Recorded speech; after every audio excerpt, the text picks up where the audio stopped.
Hello everyone, welcome to Wow IS. Now we shall see our daily MCQs for 11th of August. So let's start guys. Question number 1 is consider the following statements related to Ramappa temple. Statement 1, its first UNESCO World Heritage Site from the state Telangana, and statement 2, it is a Shiva temple, the only one in the country that is known by the name of the architect rather than the king. आपको बताना है कि कौन सा statement सही है. तो जो कॉन्टेक्स्ट है हमारा वो ये है कि 44th सेशन होने वाला था वर्ल्ड हेरिटेज कमेटी का. 44th session of the world heritage committee, और ये हो गया है postpone due to obviously the pandemic. और इसी में डिसाइड करने वाले थे कि रामप्पा टेम्पल को वर्ल्ड हेरिटेज साइट का जो स्टेटस है वो मिलेगा या नहीं. तो ऑब्वियसली जो पहला स्टेटमेंट हमारा which is it is the first UNESCO world heritage site from the state Telangana, this is incorrect. Okay, अभी इसको मिला ही नहीं है वो स्टेटस. नाउ सबसे पहले हम जानते हैं कि जो हमारा रामप्पा टेम्पल है ये जाना जाता है जो इनके स्कल्प्टर थे, मेन स्कल्प्टर रामप्पा, उनके नाम पे. ओके, रामप्पा. तो ये एक शिवा टेम्पल है और अपने स्कल्प्टर के नाम से जाना जाता है. टेम्पल में कुछ इंस्क्रिप्शंस हैं जिसमें जो डेट दी गई है वो दी गई है 1213 AD. तो मतलब ये इस टाइम पे बना था, ऐसा रेफरेंस है आपको मिलेगा टेम्पल में. ओके, नाउ जनरल थे एक रेचेरला रुद्र. जनरल रेचेरला रुद्र, इन्होंने ये टेम्पल बनवाया था. बट जो मेन जो राजा थे उस टाइम काकातिया डायनेस्टी के वो थे गणपति देवा.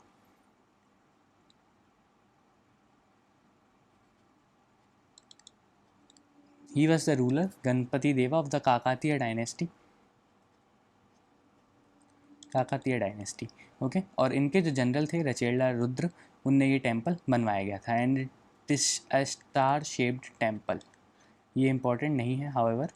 और 1213 AD का रेफरेंस उसमें दिया हुआ है. तो जो आंसर है हमारा वो है B2 ओनली. एक और जो इम्पॉर्टेंट चीज़ है इसमें वो ये है कि जो हमारा एप्लीकेशन फाइल हुआ है to make it a world heritage site, उस वो जो एप्लीकेशन है that is under the glorious Kakatiyas temples and gateways. ये नाम है उस एप्लीकेशन का. ओके, ये स्टेटस है. तो इसी के साथ हम आगे दूसरे क्वेश्चन पे बढ़ते हैं.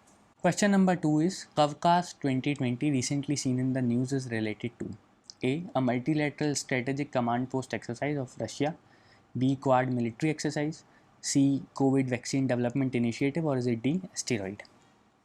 तो ये क्वेश्चन हमने हमारे करंट अफेयर्स मॉड्यूल में कवर किया हुआ है, तो please go through it.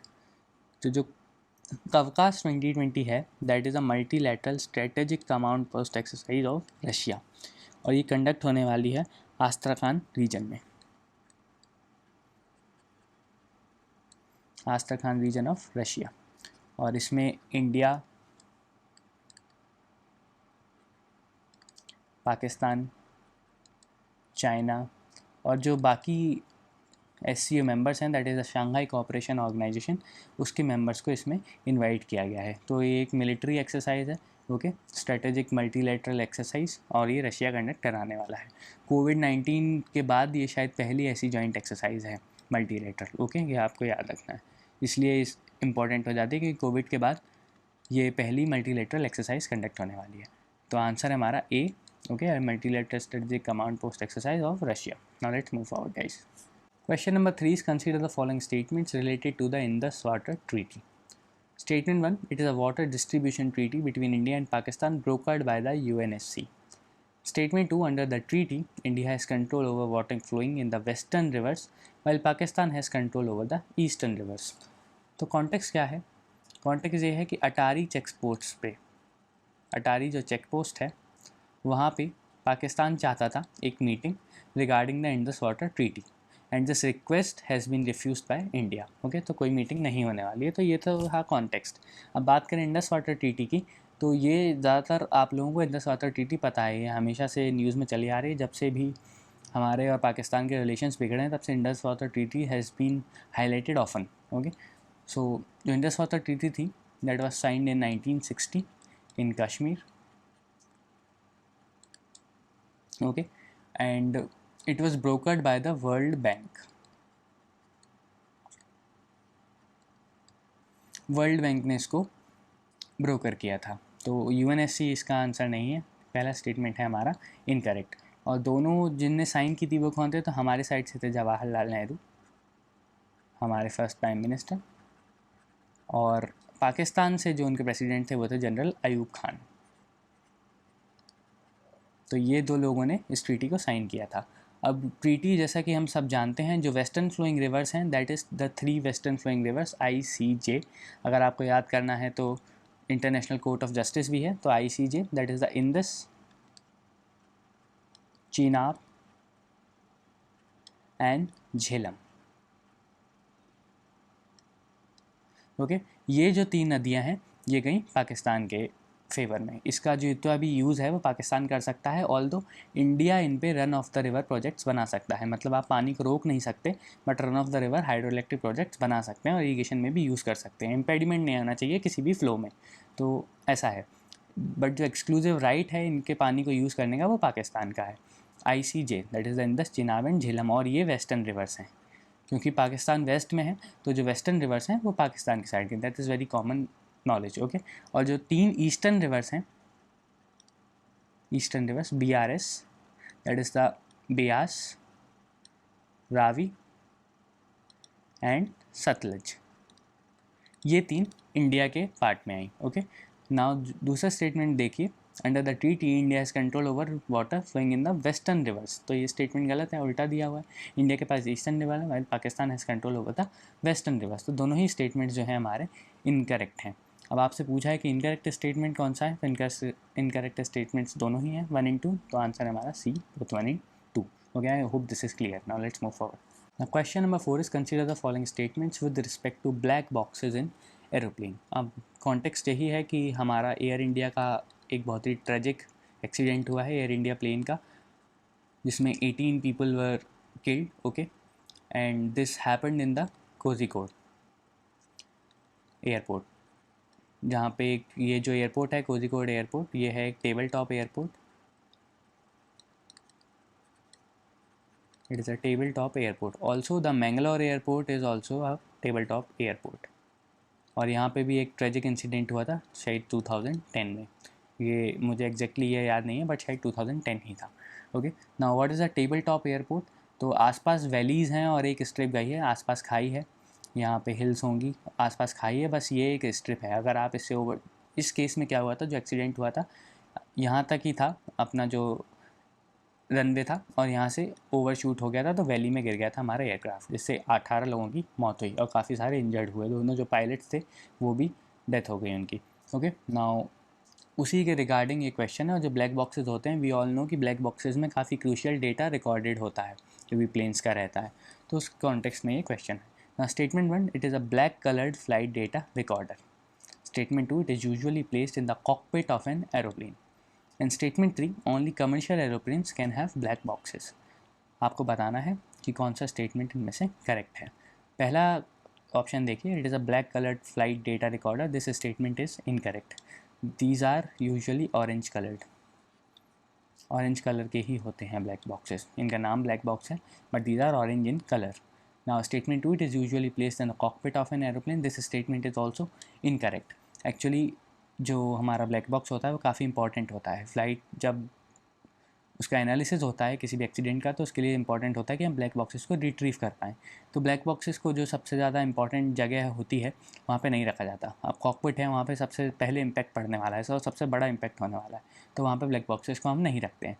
Black boxes are often kept at the tail end of the aircraft, जहाँ पे इम्पैक्ट सबसे कम होता है, tail end of aircraft. And what is the reason, यहाँ पे जो इम्पैक्ट होता है दैट इज़ वेरी लेस। तो ये रीज़न हुआ टेल एंड पे रखने का। अब एक और चीज़ है कि 2 ब्लैक बॉक्सेस होते हैं। Okay, 2 black boxes. जो पहला ब्लैक बॉक्स होता है उसमें जो पायलट्स का साउंड है वो रिकॉर्ड होता है और जो कॉकपिट की चीज़ें हैं वो रिकॉर्ड होती हैं। जो दूसरा ब्लैक बॉक्स होता है उसमें काफ़ी सारा और डेटा यूज़ होता है कि कितनी हाइट थी, किस टाइम पे कितनी हाइट थी। ओके, ये सारी चीज़ें, स्पीड एंड एवरीथिंग। तीसरा statement, only commercial aeroplanes can have black boxes, this statement is also incorrect. Commercial aeroplanes and the corporate jets okay, इनमें ब्लैक बॉक्स होते हैं। तो हमारा आंसर, आपको करेक्ट स्टेटमेंट आइडेंटिफाई करने थे, none of these statements are correct. तो हमारा आंसर है D, none of the above. Now let's move forward, I hope this is clear. Question number 5 is, consider the following statements with respect to Petroleum and Explosive Safety Organization, that is the PESO. Statement 1, it is a statutory authority under Ministry of Petroleum and Natural Gas. Statement 2, it is the nodal organization to look after safety requirements in use of explosives and petroleum. दूसरा statement is very generalistic in nature, this is correct. पहला statement देखिए, it is a statutory authority under ministry of petroleum and natural gas. तो सबसे पहले हम context जानते हैं। Context आप सब जानते हैं कि अमोनियम नाइट्रेट से एक्सप्लोजन हुआ बेरूट पोर्ट पे। ओके, अमोनियम नाइट्रेट, इसको NH4NO3 इसका केमिकल फार्मूला होता है, और बेरूट एयरपोर्ट पे एक ब्लास्ट हुआ था, बेरूट पोर्ट पे sorry, which is very dangerous, okay, which prove to be very disaster for the country. Even Lebanon की जो गवर्नमेंट है उसने हाल ही में रिज़ाइन कर दिया है due to the protest and everything. So अब पैसों की बात करें, petroleum and explosive safety organisation, इसी के चलते जो ये ब्लास्ट हुआ उसमें हमारे भी जो एक्सप्लोजिव हैंडलिंग है हमारी कंट्री की, उस पर उसके जो नॉर्म्स हैं वो काफ़ी स्ट्रिंजेंट करने की बात चल रही है। तो peso, it is a statutory authority under ministry of petroleum and natural gas. तो ये जो ministry of petroleum and natural gas, it appears कि इसी में आता होगा, बट ऐसा नहीं है। It comes under the department for promotion of industry and internal trade, that is a DPIIT of the Ministry of Commerce and Industries. Ministry of commerce and industries, तो commerce and industries जो मंत्रालय है उसमें ये आता है, not under this ministry of petroleum and natural gas. Okay, now it is a statutory authority, ये बात बिल्कुल सही है, स्टैट्यूटरी अथॉरिटी है ये, और it is interested with the responsibilities under the, काफ़ी सारे एक्ट्स हैं जिसके जो अथॉरिटी है वो इसमें इंटरेस्टेड है। तो सबसे पहला एक्सप्लोजिव्स एक्ट ऑफ 1884, ये बस आपको नॉलेज के लिए बता रहा हूँ, इसकी आपको याद करने की ज़रूरत नहीं है। Explosives act of 1884। जो दूसरा हमारा एक्ट है that is petroleum act of 1934। 1934। तीसरा फिर हमारा आता है इन्फ्लेमेबल सब्सटेंस एक्ट ऑफ 1952, और चौथा है environment protection act of 1986, EPA 1986, and inflammation substance act of 1952। Okay, so ये सारे जो एक्ट्स हैं ये इस स्टैट्यूटरी जो अथॉरिटी है हमारी पैसो वो देखती है इन एक्ट्स को, इसके अकॉर्डिंग इनकी रिस्पॉन्सिबिलिटी सेट है। Now it is headquarter at Nagpur in Maharashtra, जो हेडक्वार्टर है पैसो का दैट इज़ इन नागपुर। ये कुछ जानने वाली बातें थी पैसों के बारे में। सबसे जो इम्पोर्टेंट चीज़ है वो ये है कि ये एक स्टैट्यूटरी अथॉरिटी है, ये आप बस याद रखना, बाकी इसमें कुछ भी इंपॉर्टेंट नहीं था बेसिकली, और ministry of commerce and industries में ये आती है, बाकी आप सब कर ले जाएंगे अगर क्वेश्चन आता है।